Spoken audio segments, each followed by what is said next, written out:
A paz do Senhor, amados. Tudo bom com vocês? Comigo, graças a Deus, está tudo bem. Passando aqui para o nosso devocional, né? Diário. E que não está sendo diário, mas possivelmente será. Estou pensando nisso, se Deus permitir. E eu gravei um vídeo falando sobre Jó e eu decidi fazer a continuação. A história de Jó é uma história comprida, é uma história bonita. E o vídeo foi só um trechinho, foi só alguns versículos falando sobre o diálogo entre Deus e Satanás. Quando Deus apresenta, mostra Jó a Satanás e Satanás diz que, claro, que Jó pode ser temente, ele tem que ser o que ele é porque Deus tem dado tudo a ele, tem cercado ele e nada de ruim pode acontecer a Jó. Então a gente vai dar continuidade, vamos ler mais um trechinho, um vídeo também pequeno, para não cansar. O vídeo, vamos fazer várias partes até a gente terminar a história de Jó. Não vai ser em sequência, mas nós vamos terminar a história. Amém? Se você é novo no canal, eu já peço que você, por favor, se inscreva, curta, comente, compartilhe, ative o sininho das notificações para você não perder nenhum vídeo e que você possa ser um canal de bênção. Quando você faz isso, o YouTube entende que o assunto é relevante, você está gostando e ele manda para outras pessoas. Amém? Então vamos iniciar. Nós hoje vamos ler Jó. Como eu já falei no vídeo anterior, eu estou lendo na NVI, na Nova Versão Internacional. É a versão atual, é uma versão fácil da gente interpretar, da gente estudar. É diferente da Almeida Revista e Corrigida, que é aquela que a gente muito usa, porém essa aqui tem mais facilidade de interpretação. A palavra nós sabemos que é a mesma, porém a tradução é mais fácil. Nós hoje vamos ler, começando do versículo 12. Jó, capítulo 1, versículo 12, que diz assim: O Senhor disse a Satanás: Pois bem, tudo que ele possui está nas suas mãos, apenas não toque nele. Então Satanás saiu da presença do Senhor. Deus, quando Deus mostrou Jó, que Satanás disse que Jó era temente, se desviava do mal, era justo, era reto, porque Deus tinha dado tudo a ele. Então aqui é a continuação. Deus diz a Satanás: vai e toca. Tudo que ele tem está nas tuas mãos. Ou seja, Deus deu a Satanás o direito de tocar nas coisas de Jó, mas disse, nele não. Na vida de Jó, ele não podia mexer. Ou seja, ele pode fazer o que quiser, mas ele só toca em você no que você tem e nos seus, quando Deus permite. Nada o inimigo pode fazer sem a permissão do Todo-Poderoso. Nós sabemos disso. E cada vez que a gente vai lendo, a gente tem mais convicção. Uma coisa é você saber porque alguém falou, outra coisa é você ler na palavra do Senhor, para você ter certeza, para fortalecer a sua fé. Por isso que é tão importante que nós leiamos sempre, com frequência, a palavra de Deus, nem que seja um versículozinho todo dia. Todo dia um versículo. Eu não posso ler muito, não tenho tempo. Leia um versículo, não precisa ser um capítulo, um versículo. Comece do início lá, da criação de Gênesis. E você vai ver que vai chegar um momento que você vai ter lido todo. Muita coisa mas a gente começa aos pouquinhos e Deus vai nos ajudando, nos dando entendimento. Pensar que não, já temos lido toda, né? Então aí nós vemos aqui o que o Senhor falou a Satanás e diz que Satanás saiu da presença do Senhor e começaram a chegar as maus notícias para Jó, infelizmente. Certo dia, quando os filhos... Continuando. Certo dia, quando os filhos e as filhas de Jó estavam num banquete, comendo e bebendo vinho na casa do irmão mais velho, um mensageiro veio dizer a Jó: os bois estavam arando e os jumentos estavam pastando por perto. Quando os sabeus os atacaram e os levaram embora, mataram a espada os empregados e eu fui o único que escapou para lhe contar. Enquanto ele ainda estava falando, chegou outro mensageiro e disse: fogo de Deus caiu do céu e queimou totalmente as ovelhas e os empregados. E eu fui o único que escapou para contar a você. Enquanto ele ainda estava falando, chegou outro mensageiro e disse: vieram caldeus em três bandos. Atacaram os camelos e os levaram embora. Mataram a espada os empregados e eu fui o único que escapou para contar a você.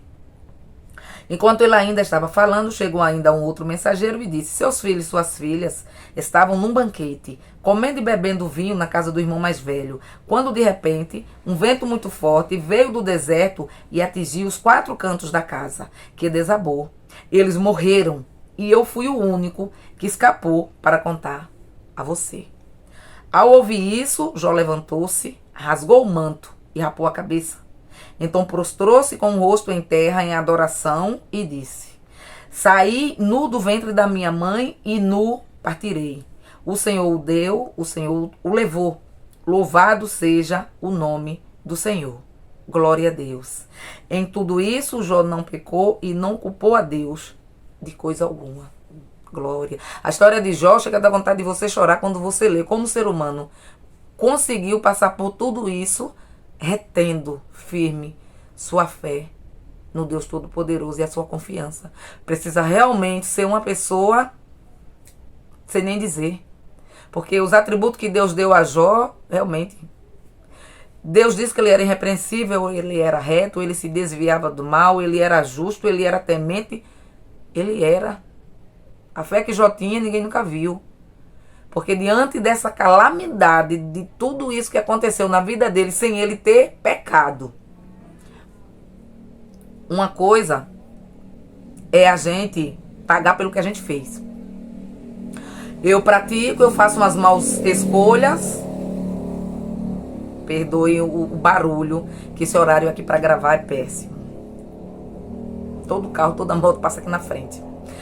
Continuando então, uma coisa é a gente pagar pelo aquilo que a gente faz. Eu errei diante de Deus, eu pequei e eu estou pagando pelo que eu fiz, porque nós sabemos que Deus não é Deus que vai dar o mal a nós. É a gente quem faz as nossas escolhas erradas, a gente planta errado e colhe errado.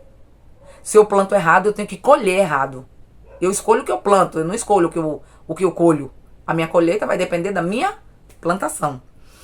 Então, Jó saber que ele não fez nada de errado para estar pagando, passando por aquilo. Se fosse eu ou você, talvez, a primeira coisa que a gente ia dizer era reclamar de Deus. O que foi que eu fiz, Senhor, para merecer isso? O que é que eu fiz? Primeiro momento, Jó não questionou nada.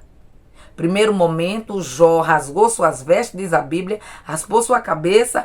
Primeiro ele se prostrou, em sinal de adoração ao Senhor. E depois ele rasgou as vestes, ele raspou a cabeça e falou: nu saí do ventre da minha mãe, nu voltarei para lá. Deus deu, Deus tomou, bendito seja o nome do Senhor. E a Bíblia faz questão de dizer: em tudo isso, Jó não pecou e não culpou a Deus de coisa alguma. No decorrer da história, a gente vai ver mais coisa para frente, mas até esse presente momento, Jó louvava e engrandecia o nome de Deus mesmo na dor. Então, que nós possamos aprender com ele a sermos temente a Deus, a nos desviar do mal, a sermos irrepreensível, ou seja, aquele que você olha, se eu não encontro culpa para dar a ele. Ele não tem, é uma pessoa realmente que vive de acordo com o que Deus estabelece. Amém? Que nós possamos ser, então, parecido pelo menos com Jó. E que a gente não venha blasfemar do Senhor diante das coisas ruins que acontecem nas nossas vidas. Porque sabemos que enquanto estivermos aqui, é aflição e tribulação. Tenho dito isso sempre nos vídeos. Mas o nosso gozo, a nossa alegria será na glória com Cristo. Não é aqui. Então tudo que nos sobrevém, algumas coisas é fruto das nossas escolhas, como eu já falei, e outras coisas é Deus muitas vezes provando sua fé. Mas será que Deus não sabe que eu tenho fé? Deus sabe que você tem fé, mas a sua aprovação vai servir para o seu vizinho, para o outro vizinho, para quem está ao seu redor, para aperfeiçoar você e para que as pessoas possam ver que pode sim existir pessoas tementes a Deus, independente da situação que esteja vivendo, independente daquilo que você tem. Você pode reter sua sinceridade diante de Deus e guardar o seu coração para o Senhor. Mesmo que você hoje tenha tudo e amanhã você não tenha nada. Ou você nunca tenha tido nada, materialmente falando. Eu posso ser fiel a Deus. Eu não preciso ter para ser fiel. Eu sou fiel. E é isso que Deus espera de mim e de você. Deus trabalha na vida daqueles fiéis verdadeiros. Que não precisa de alguma coisa que Ele dá para poder você adorar. Você é adorador. Antes de mais nada, eu adoro e tenho. Eu não preciso ter para adorar. É o contrário. Somos adoradores. Nascemos para servir a Deus, para adorar seu santo nome, independente do que Ele nos der. Aquilo que Ele nos dá é consequência, a vontade dEle. Misericórdia. Simplesmente. Amém? Então guarda essa palavra no teu coração, reflete nesses versículos da palavra do Senhor que se encontra aqui no livro de Jó, continuação do primeiro vídeo que já tem no canal, dá uma olhadinha lá. E terão outros até nós contarmos toda a história de Jó. Amém? Fica na paz de Cristo e que as bênçãos do nosso Deus possam ser derramadas sobre nossas vidas sempre, não só hoje. Em nome de Jesus. Obrigado a todos, fiquem na paz de Cristo e até o próximo vídeo.